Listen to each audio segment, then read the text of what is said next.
కాచిందెయ్యి వేడి వేడి అన్నం మీద కమ్మని పప్పు కాచిందెయ్యి వేడి వేడి అన్నం మీద కమ్మని పప్పు కాచిందెయ్యి పప్పు తప్పడం కలిపి కొట్టడం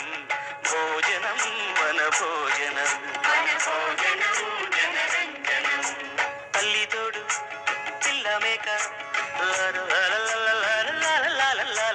తల్లి తోడు పిల్ల మేక ఆలు మగలు అత్తా కోడలు బాసు బంటూ ఒకటేనంటూ కలవడం భోజనం మన భోజనం భోజనం